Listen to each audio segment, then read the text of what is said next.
오늘은 마태복음 131번째 시간 그리고 마지막 시간으로 우리가 해야 할 일이란 제목으로 같이 하나님의 말씀을 나누도록 하겠습니다. 제가 자료를 찾아보니까요, 저희가 마태복음을 시작한 게 언제냐면 2020년 5월 3일 그 5월 첫 주에 2020년 5월 첫 주에 마태복음을 시작했는데 이제 2025년 9월 28일 9월 마지막 주에 이렇게 마태복음이 끝나게 됐습니다. 중간에 코로나라는 시간들도 있었고 또 그래서 자유롭게 예배하지 못하는 시간들, 또 여러 가지 그런 또 우리 교회 안에서 또 출산하고 또 아이를 키워내시고 하는 그런 여러 가지 시간들이 이 마태복음을 공부하는 가운데 있었던 것 같아요.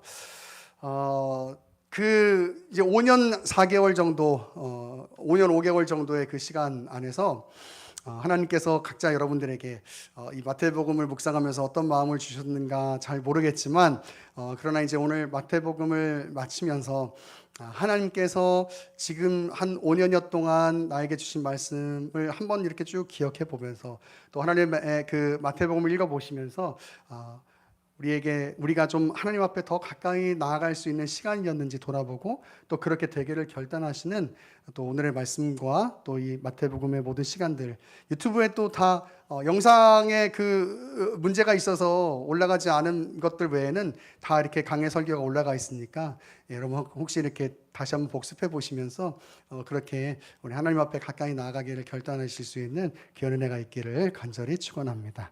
아멘. 오늘 본문은 이제 제자들을 향해서 예수님께서 우리가 소위 말하는 대위임 명령이라고 말하는 그 말씀이 기록되어져 있는데, 이 대위임 명령에 이 예수님의 제자들만 포함되어 있는 것이 아니고 바로 우리 모두도 다 이 대위임 명령에 포함이 되어 있는 것이죠. 당연히 기독교인이라면 전도에 대한 마음을 가지고 살아가게 될 것입니다. 왜냐하면 이 기독교 신앙만이 참된 진리이며 정의이고 그리고 소망이기 때문인 것이에요. 그렇기 때문에 우리 기독교인이라고 하면 전도에 대한 마음을 가지고, 또 어떻게 하면 전도할 수 있을까 하는 그런 고민들을 늘 이렇게 하게 되는 것 같습니다. 오늘 본문을 보면은 가서 제자를 삼고 또 세례를 베풀고 또 가르치고 지키게 하는 것에 대해서 이렇게 말씀을 하고 있는데, 우리가 여기서 항상 우리가 생각해야 되는 것 중에 하나는 그 전도하는 것, 그것이 우리가 바로 진정한 진리이기 때문에 그것이 전해져야 하는 것이 마땅하지만, 그러나 우리가 기억해야 되는 것 하나는 뭐냐면, 그것이 바로 제가 계속 마태복음 말씀 가운데 계속 나누어 드렸던 것처럼 힘과 능력으로 그것이 드러나도록 해서는 안 된다라고 하는 사실이죠. 무슨 얘기냐면, 여러분, 인간은 원래 옳음이라고 하는 가치를 가질 때 여러분 그것을 사랑으로 사용하지 않고 기준으로 사용하려고 하는 경우들이 대다수입니다.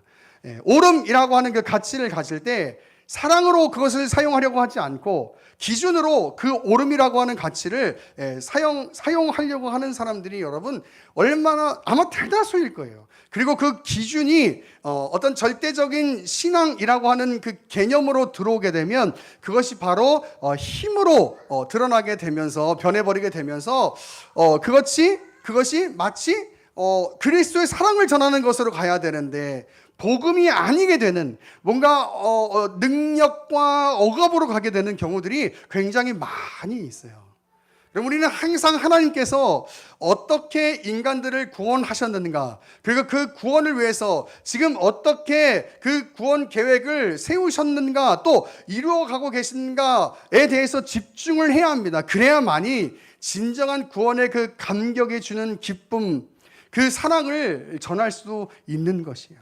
여러분, 제가 늘상 얘기하지만 어제도 저희 원주 사역 가서도 얘기하고 왔는데, 여러분, 우리가 구원받은 것은 진정한 그 하나님의 구원 계획이라고 하는 그 하나님의 진정한 그 진리라고 하는 것 앞에 우리가 어떤 기준에 부합하기 때문에 우리가 구원받았다고 이야기하지 않아요. 우리가 아직 죄인 되었을 때에 그리스도께서 죽으셔서 하나님께서 우리를 향하신 그분의 사랑을 확증하셨다라고 이야기해요. 우리가 죄인 되었을 때 말이에요.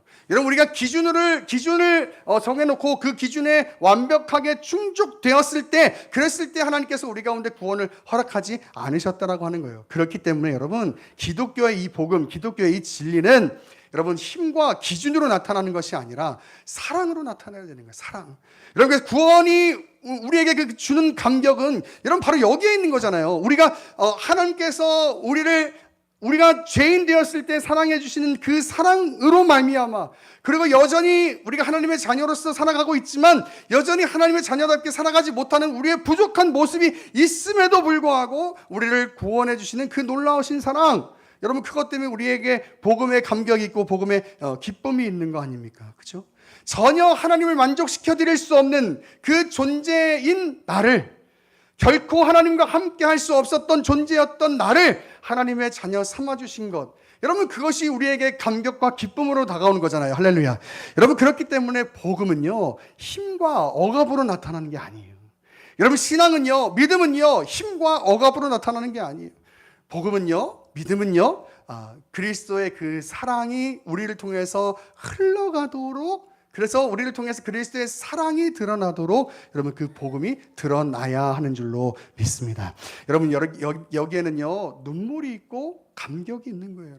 절대로 우리가 하나님께 인정받을 만한 그 어떤 것으로 구원받지 않았다는 사실을 기억할 때 우리에게 참된 기쁨과 감격 그리고 겸손이 나타나게 되는 것이죠. 연약한 존재를 하나님의 자녀로 만드시는 그 하나님의 은혜, 부족한 나를 하나님의 일꾼으로 삼으시겠다고 나를 구원해 주시는 그 하나님의 은혜를 기억할 때 우리는 하나님의 사랑이 얼마나 큰지를 깨닫고 감격할 수 있게 되는 것이에요. 여러분 그리고 오늘 본문에서 이 제자들을 대하시는 그 부활하신 그 예수님의 모습을 통해서 우리는 또한 그 하나님의 놀라우신 사랑을 보게 됩니다. 제가 오늘 이 본문을 나누면서 여러분에게 드리고 싶은 결론까지는 아니지만 여러분이 가지셔야 하는 중요한 개념이 있어요. 그게 뭐냐면 여러분 이 대위 명령이라고 할 때 이것을 우리가 지켜내야 되는구나라고 생각하고 오늘 말씀을 받아들이면 안 된다는 거예요.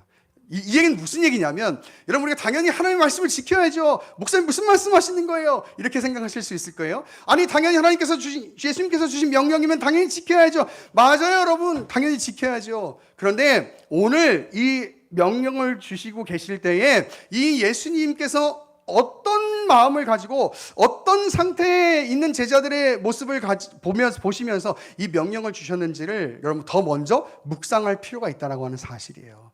그럼 오늘 이 말씀을 묵상을 하기를 원하는데요. 자, 예수님께서 이제 제자들을 이제 갈릴리에서 이제 만나게 됩니다. 그리고 그 제자들에게 마지막 명령을 내리시죠.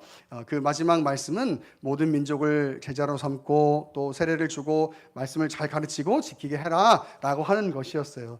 여러분 이 예수님의 마지막 명령은 예수님의 제자들뿐만 아니라 우리 모두에게도 각자에게 사명으로 여겨야 할 말씀임은 분명합니다. 예수님을 믿는 그 어떤 사람도 전도에 대한 마음을 갖지 않은 사람은 없을 거예요. 예수님을 믿는다는 것이 우리에게 있어서 아까도 말씀드렸지만 가장 큰 감격이고 가장 큰 행복이고 가장 큰 기쁨이 되기 때문인 것이죠. 아직 예수님을 모르는 사람들에게는 그 기쁨이 얼마나 큰 것인지 이게 깨닫지 못하기 때문에 교회에 나오는 것을 그렇게 큰 의미를 느끼지 못하는 것이 사실 당연할 거예요. 그렇기 때문에 우리가 우리의 삶을 통해서 예수님의 그 사랑을 전해야 할 그 의무가 있는 것이죠. 왜냐하면 예수 그리스도를 알지 못하는 사람들은 예수님 믿는 그 기쁨이 얼마나 큰 것인지 알지 못하기 때문이에요. 여러분 그런데 교회를 다니는 분들 중에 이렇게 생각하시는 분들이 계실지 모르겠어요. 아유, 나 같은 사람이 무슨 복음을 전해요, 목사님. 혹은 나는 아직 나도 잘 믿지도 못하는데 무슨 내가 복음을 전합니까? 아니면 이렇게 생각하시는 분들이 계실지도 모르겠어요. 나라도 잘 믿으면 되지 무슨 나 같은 사람이 무슨 복음을 전해요? 이렇게 생각하는 사람이 있을지도 모르겠어요. 그러나 여러분, 우리가 오늘 이 본문에서 예수님께서 제자들을 대하시는 이 모습을 보면 이런 결론을 가질 수가 있는데, 바로 저와 여러분 같은 사람들이 복음을 전해야 한다라고 말씀하시는 그 하나님의 마음을 깊이 깨달을 수가 있어요. 아까 얘기했던 것처럼 그런 뭐 사명 특별히 감당하시는 사람들이나 복음을 전하는 거죠. 전도하는 거죠. 혹은 이렇게 특별한 어떤 부르심을 입은 선교사님이나 이런 분들이 복음을 전하는 거죠.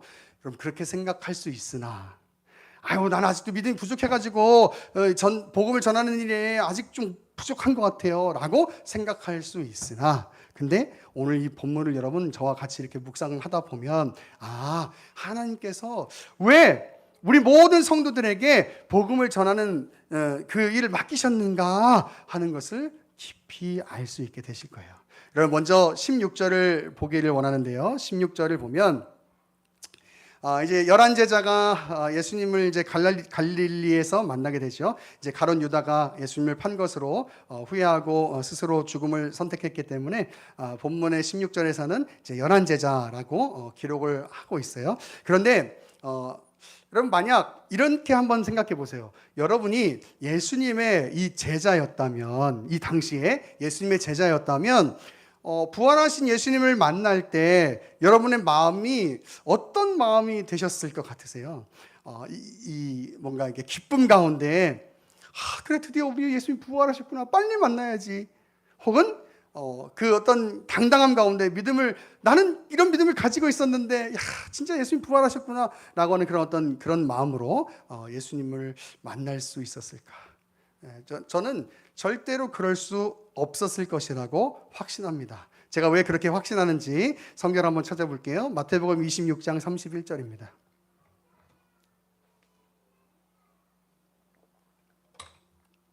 마태복음 26장 31절입니다. 그때 예수께서 제자들에게 이르시되 오늘 밤에 너희가 다 나를 버리리라. 기록된 바 내가 목자를 지리니 양의 떼가 흩어지리라 하였느니라. 그러나 내가 살아난 후에 너희보다 먼저 갈릴리로 가리라. 베드로가 대답하여 이르되 모두 주를 버릴지라도 나는 결코 버리지 않겠나이다. 예수께서 이르시되 내가 진실로 내게 이르노니 오늘 밤 닭 울기 전에 내가 3번 나를 부인하리라. 베드로가 이르되 내가 주와 함께 죽을지언정 주를 부인하지 않겠나이다 하고 모든 제자도 그와 같이 말하니라. 여러분 이렇게 말했던 제자들의 결과가 어떻습니까? 26장 56절 보세요. 마태복음 26장 56절. 그러나 이렇게 된 것은 다 선지자들의 글을 이루려 함이니라 하시더라. 이에 제자들이 다 예수를 버리고 도망하니라 라고 되어 있어요. 또 우리가 잘 아는 것처럼 베드로는 예수님을 부인하고 저주하기까지 했던 사람이었죠. 여러분 제자들이 지금 예수님을 버리고 도망가고 또 베드로는 예수님을 부인하고 저주하기까지 했는데, 그런데 오늘 예수님을 만나는 제자들의 마음이 어떤 마음이었을까? 아마도 좀 부끄럽고 민망하고 또 창피하고 예수님 앞에 어떻게 예수님을 대해야 될까 하는 그런 여러 가지 고민들로 그 발걸음이 가긴 가야겠는데 아주 그 거북한 그런 마음으로 그렇게 가지 않았을까 생각해 보는 거예요. 여러분 사람이 양심이 있으면 그럴 수 있잖아요. 우리 또 교회 오면 좀 그런 거 있잖아요, 여러분. 뭔가 내가 신앙생활 잘 하는 모습으로 교회에 오면은 뭐 교회 오는 것이 기쁠 수가 있지만, 또 이게 교회 오는데 내가 또 지난주에도 교회도 못 오고 그랬는데 하나님 앞에 좀 죄송하고 내가 교회를 가야 되나, 또 그런 마음으로 고민하다가 또 오늘 못 오게 되고.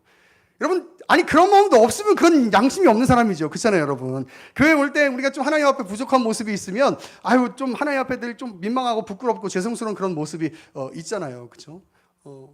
그 예수님을 만나는 제자들의 모습도 저는 그랬을 것이라고 생각하는 거예요. 예수님 절대 버리지 않겠습니다 얘기했던 그 제자들이 예수님 다 버리고 도망가고, 베드로는 예수님 부인하고 저주하고 난 모르는 사람이라고. 근데 그럼에도 불구하고요, 오늘 예수님이 그럼에도 불구하고 그의 제자들을 다시 모으시고 만나주시는 거예요. 제 시선으로 보면 예수님 앞에서 제자들은요 믿음이 한참 모자란 그런 사람들처럼 보여. 제자들을 만나가지고 저는 아마 이렇게 얘기할 것 같아요. 야, 내가 그렇게 얘기했는데 너네 봐봐, 나 버리고 다 도망갔지 놈들아. 그리고 내가 부활한다고 했는데 그 말을 그렇게 못 믿냐? 이렇게 뭐라고 했을지도 모르겠어요. 그렇기 때문에 예수님이 만나는 그 제자들의 그 발걸음이 굉장히 무겁고 때로는 두려움도 있지 않았을까 생각해 보는 거예요. 그런데 예수님은요 그의 제자들을 혼내시기 위해서 만나주시지 않아요. 오히려 오늘 본문을 보면요 그들에게 하나님의 일을 맡기시기 위해서 제자들을 만나시는 것을 보게 돼요. 여러분 이것이 바로 우리를 향하신 인간들을 향하신 하나님의 사랑이라고 하는 사실이죠. 여러분 예수님께서는 그 하나님의 놀라우신 사랑을 가지신 그 예수님께서는 오늘 제자들을 향해서 혼내려고 부르시는 것이 아니고 책망하라고 부르시는 것이 아니고 그들에게 하나님의 일을 맡기시려고 부르시는 거예요. 여러분 보세요. 지금 제가 제 시선으로 말씀드렸던 걸 기억해 보시면 제자들이요 얼마나 부족해요. 얼마나 믿음이 없어요. 얼마나 예수님을 그냥 자기 스승을 그냥 그렇게 자기 어렵다고 위험하다고 위기가 닥쳤다고 그냥 그렇게 버려요. 그런 사람들을 어떻게 사랑으로 감쓸 수 있겠어요? 우리 시선으로 보면은. 그런데 예수님께서 그들을 부르시고 하나님의 일을 그들에게 맡기신다고요. 부족한 그들에게. 그럼 우리의 구원으로 한번 이야기해 볼까요? 우리가 구원받은 자로서 예수 그리스도를 믿는 자로서 하나님 앞에 믿음 생활 잘 하고 있는가? 하나님 앞에 정말 그 기준으로 여러분 우리가 하나님께서 우리 가운데 따져 물으신다면 여러분 우리는 그렇게 네라고 당당하게 이야기할 수 있는 사람은 없을 거예요. 그런데 그런 부족한 우리를 부르시고 또 하나님의 일꾼 삼으시겠다고 말씀하신 것이 바로 하나님의 구원 역사, 구원 계획이라고 하는 사실이에요. 여러분 이게 말이 되는 얘기인가요? 이게 말이 되는 얘기예요. 교회에서 믿음 생활을 제대로 하지 않는 사람들한테 제가 예를 들면 막 이렇게 토닥토닥하면서 안아주면서 자 주의 일 우리 같이 열심히 합시다. 그러면 아마 이런 얘기 하실지도 모르겠어요. 저 사람 교회 제대로 나와갖고 일도 안 하는데 교회 제대로 예배도 제대로 안 드는데 무슨 일이요 일은 목사님 말이 되는 얘기예요? 우리 같으면 다 그렇게 얘기할 거예요, 그죠? 근데 그런 제자들을 향해서 예수님이 지금 하나님의 일을 맡기시고 계시는 거예요. 그런 부족한 제자들을 향해서. 여러분 그렇기 때문에 복음은 힘과 능력과 억압으로 드러나는 것이 아니고 이렇게 예수 그리스도의 사랑으로 드러나는 거예요. 여러분 다음으로 우리는 17절을 통해서 하나님의 사랑을 더 깊이 보게 되는데요. 17절을 보면 예수님이 제자들 앞에 이제 부활하신 모습으로 계시지만 뭐라고 표현하고 있냐면 의심하는 자들도 있었다라고 이야기해요. 여러분 예수님께서 지금 부활하셔갖고 앞에 계시잖아요. 근데 의심하는 자들도 있었다라고 얘기해요. 근데 여러분 여기 의심하다라고 하는 단어가요, 디스타조라고 하는 단어인데 이게 어떤 때 사용된 거냐면 어떤 상황에서 사용된 단어냐면요, 우리 그 베드로가 물 위를 걷다가 바다를 보고서 무서워서 빠졌던 그 사건 있잖아요. 예수님께서 물 위를 걸으신 걸 보고 베드로가 예수님 나도 예수님을 걷게 해주세요 해가지고 그래 걸어와 봐라. 그래서 물 위를 걸었는데 물 위를 걷다 보니까 막 바다 위에 파도가 치는 거예요. 무섭네. 그리고 빠진 거예요. 그때 예수님께서 이렇게 말씀하시죠. 왜 의심하냐 이렇게 말씀하시잖아요. 그때 사용된 단어가 바로 이 오늘 본문에 나오는 의심하다라고 하는 단어예요. 여러분 그래서 여기서 말하는 이 의심이라는 것은요, 불확실함이나 두려움으로 인해서 어떤 주저하는 것, 이 정말인가? 맞나? 이렇게 주저하는 것, 여러분 그것을 의미하는 단어가 바로 이 디스타조라고 하는 단어예요. 여러분 이 말은 제자들이 예수님을 완전히 부정하고 예수님의 부활을 보고서도 아직도 그 믿음이 연약해가지고 그냥 예수님이 이게 가짜인가 보다 이렇게 확신했던 이야기가 아니고, 이 예수님을 보고 있으면서도 아직 그 믿음의 연약함이 있어서 정말 이게 예수님인가 하는 그런 생각들을 하고 있다라고 하는 이야기예요. 예수님을 완전히 부정했다는 이야기가 아니고. 그럼 만약 저 같으면요, 그 예수님의 부활을 직접적으로 봤다면 분명히 믿었을 것 같기도 하면서도 아마도 이런 생각도 했을 수 있을 것 같아요. 이게 지금 내가 보는 게 이게 지금 정상인가 지금?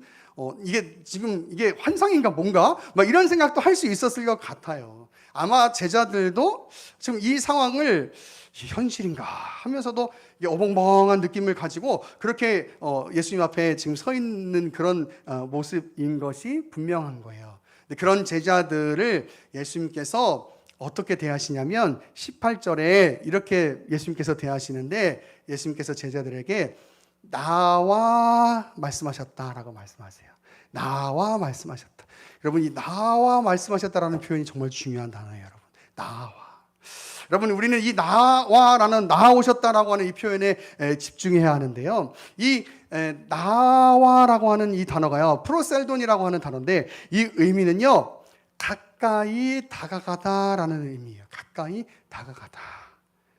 여러분, 이 가까이 다가가는 것은요, 이런 의미예요. 예수님이 어벙벙한 상태에 있는 그 제자들, 아직 내가 지금 보고 있는 게 이게 현실인가?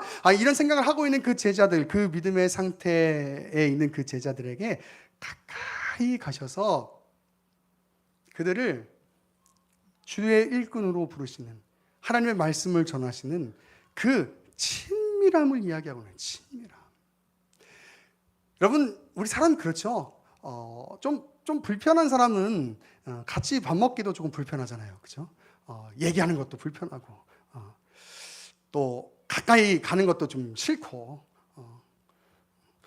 여러분, 그 가까이 간다라는 건 이런 표현이 있는 거예요. 내가 너희를 가까이 가가지고 때릴 거야 이런 표현이 아니고, 혼낼 거야 이런 표현이 아니고, 친밀하게 다가가셔서, 친밀하게 다가가셔서, 야, 너네 나 부인했지? 나 도망갔지? 그러니까 내가 명령하는 거 지켜? 안 지키면 죽는다잉? 이렇게 얘기하는 게 아니고, 예수님의 그 제자들의 그 두려움과 민망함과 그 연약함들을 다 보시고 친근히 가까이 가셔서 이렇게 얘기하는 거예요. 내가 너에게 할 말이 있어. 부탁할 게 있어. 그럼 이렇게 얘기하는 거예요. 그게 바로 프로셀돈이라고 하는 단어예요. 가까이 나가시. 예수님께서 그들의 그 연약함을 책망하시기 위해서 가까이 가신 것이 아니라, 오히려 그 연약함 가운데 있는 제자들에게 사명을 주시기 위해서 가까이 가고 계시는 것. 여러분, 그것이 바로 나와라고 하는 단어예요. 나와. 예수님께서 탁탕탕탕 걸어갖고 제자들 앞에서 탁 위험 있게 서셔가지고 내 말을 들어라 이놈들아 이렇게 얘기하는 게 아니고, 예수님께서 제자들에게 가까이 친밀하게. 이렇게 생각하면 안 되는 거죠. 예수님께서 가까이 가셨다고 하니까 이렇게 눈을 부릅뜨고 무서운 표정으로 이렇게 가셨다, 이러면 그게 아니고, 아직 믿음의 깊이가 없는, 신앙의 깊이가 없는 그 제자들, 연약함 가운데 있는 그 제자들에게 그의 친밀감을 드러내시기 위해서 가까이 가시는 거예요. 그리고 그들에게 사명을 허락하시는 것이죠. 여러분, 그 사명을 받는 제자들의 마음이 어땠을까? 여러분, 어떠셨을 것 같아요? 왜 나한테 이런 일을 맡기는 거야 도대체? 난 지금 난 힘들고, 그러다가 또 나 죽으면 어떡해? 여러분, 그런 마음이 들었을까요? 그러지 않았을 거예요. 내가 예수님 3년 동안 따라다녔던 그 스승님 예수님을 내가 버렸는데, 예수님께서 나를 혼내는 것이 아니고 책망하시는 게 아니고 나에게 가까이 오셔서 나에게 이 귀중한 하나님의 일을 맡기시는구나. 여러분, 눈물이 터졌을 것 같아요. 여러분, 저희도 마찬가지 아닙니까, 여러분? 아까도 말씀드렸지만 우리도 여전히 구원받는 백성으로 하나님 앞에 부족하고 늘 예배에 온전하게 하나님 앞에 예배하지 못하는 모습이 있는 것이 사실이에요. 그런데 그런 우리를 향해서 하나님께서 사랑한다고 말씀하신다면, 여러분, 그것이 마땅하죠. 주님 당연하죠. 주님 하나님 사랑인데 당연하지. 난 당연히 사랑받아야지. 여러분, 이런 마음이 든다면 그건 양심도 없는 사람이에요, 진짜. 여러분, 교회 올 때 하나님의 사랑을 이 얘기를 듣는다면, 그리고 교회 성도들이 여전히 부족한 나의 모습을 보면서도 아유, 형제님 자매님 사랑합니다, 우리 목사님이 그래요, 사랑합니다, 이렇게 힘내세요, 위로할 때 아유, 그래, 목사니까 당연히 그렇게 해야지. 여러분, 그건 양심이 없는 거예요. 여러분, 어떤 마음이 들까요? 민망한데 근데도 목사님이 하나님의 사랑으로 이렇게 사랑해 주시는구나. 여러분, 반대로 제대로 신앙생활 하지 못하고 주일 성수 제대로 못하는 사람들을 맨날 불러다 놓고 너희 새끼 주일 성수 제대로 안 할 거야! 막 이렇게 혼내면 에휴, 그래, 뭐 목사님 뭐 그렇지, 뭐 맨날 혼나기는 하고 그래, 그런 거지 뭐 교회가 뭐. 여러분, 다른 거예요. 여러분, 다른 거. 그렇기 때문에 복음은요, 사랑으로 흘러가야 된다고요. 오늘 예수님께서 이 명령을 주셨을 때, 야, 봐봐, 너네 나 부인하고 도망갔으니까 이제 내가 다 용서해 줄 테니까 너네 은혜 갚아. 여러분, 이런 개념으로 오늘 이 명령을 주시지 않는다고요. 예수님께서 제자들을 대하는 이 모습을 보세요. 그리고 이제 마지막으로요, 예수님이 하나님의 일을 감당해야 하는 그 제자들에게 하시는 그 말씀이 있어요. 20절에 뭐라고 말씀하시느냐? 세상 끝날까지 내가 너희와 함께 하겠다라고 말씀하세요.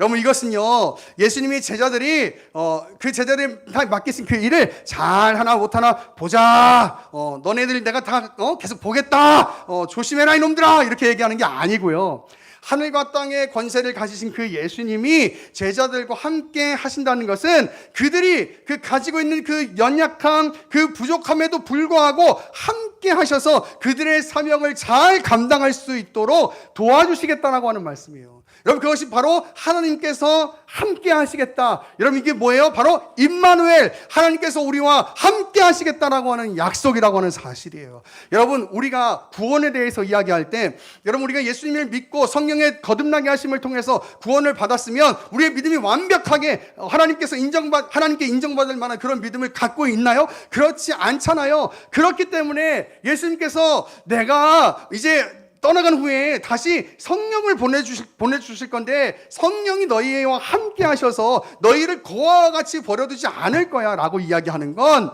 우리를 너희가 믿음 생활 잘하는지 안 하는지 보자, 이게 아니고, 우리를 향하신 그 하나님의 구원 계획을 이루기 위해서 우리의 부족함을 도우시고 늘 함께 하시고 지켜주심으로 말미암아 우리를 결국은 하나님의 나라에 이끄시겠다고 하시는 그 하나님의 약속이 담겨있는 말씀, 여러분, 그것이 바로 함께 하시겠다는 약속이거든요. 여러분, 그것이 바로 임마누엘의 약속이거든요. 오늘 예수님께서 이 제자들에게 그렇게 말씀하고 계시는 거예요. 내가 너희와 세상 끝날까지 함께 있을 거야. 그러니까 두려워하지 말고 걱정하지 말고 이 사명 하나님의 사랑으로서 잘 살아가, 이렇게 예수님께서 말씀하고 계시는 거죠.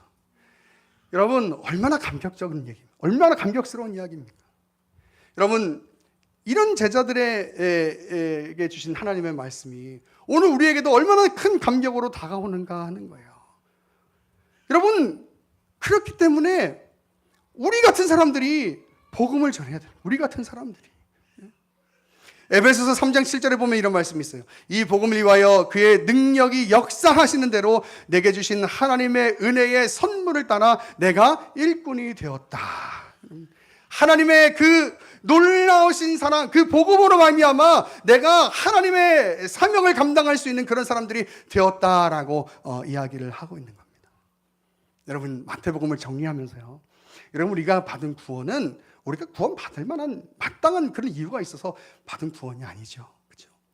더 나아가서 우리가 가지게 되는 사명도 마찬가지예요. 우리가 그냥 예수 그리스도를 믿었기 때문에 아유, 예수 믿었으니까 억지로라도 이 사명을 감당해내야지, 이게 아니라요, 예수님께서 지금 제자들에게 어떤 마음으로 사명을 주시는지 이런 거죠. 그래, 이 땅에 살아가는 건 너희들이 무너질 때도 있고 또 넘어질 때도 있는 그런 위기와 그런 어려운 상황들이 많이 있을 거야. 그런데 내가 여전히 너희를 붙들고 있잖아. 내가 너희를 여전히 사랑하고 있잖아. 내가 너희와 여전히 친밀한 관계를 유지하고 있잖아. 그러니까 믿음의 사람으로 잘 살아야지. 그렇게 할 수 있도록 내가 너랑 함께 할게. 여러분, 이렇게 말씀하시는 것이 바로 오늘 본문의 마지막 말씀이에요. 말씀을 정리하면서, 여러분, 오늘 이 전도의 명령을 받고 있는 제자들의 모습, 여러분, 우리의 모습과 별로 다를 바가 없을 겁니다. 예수님께서 어떻게 우리를 부르시고 어떻게 하나님의 사명자로 세워주셨는가. 그럼 이 사랑을 기억할 때요, 정말 내가 이 사랑을 주변에 있는 사람들에게 전해야 하는 것이 마땅하구나. 여러분, 이 마음을 저는 새롭게 가지게 되는 것 같아요. 우리 그렇잖아요. 우리 교회에서 자주 하는 이야기 중에 맛집 이야기가 있는데, 맛집 이야기는요, 해도 너무 행복한 이야기예요. 왜냐하면 정말 맛있는 집이니까. 그리고 내가 자신 있게 추천할 수 있는 집이니까. 여러분, 그것이 복음이어야겠죠, 그렇죠? 우리 주변에 아직 예수 그리스도를 믿지 못하는 사람들, 그래서 정말 그 헛헛함 가운데 살아가고 있는 영혼들, 여러분, 그들이 정말 예수님이 필요할 거예요. 그래서 우리도 더욱더 말씀을 알아가기에 힘쓰고, 그리고 우리 주변에 있는 영혼들에게 그 예수 그리스도를 전하기를 힘써서 여러분의 삶을 통해서 많은 사람들이 예수님께로 돌아오는 귀한 은혜가 있게 되기를, 마태복음 마지막 시간을 맞이하면서 그런 일들이 일어나기를, 그래서 우리 교회가 정말 많은 영혼들을 살려내는 일에 귀하게 쓰임받는 그런 교회가 되기를 간절히 축원합니다.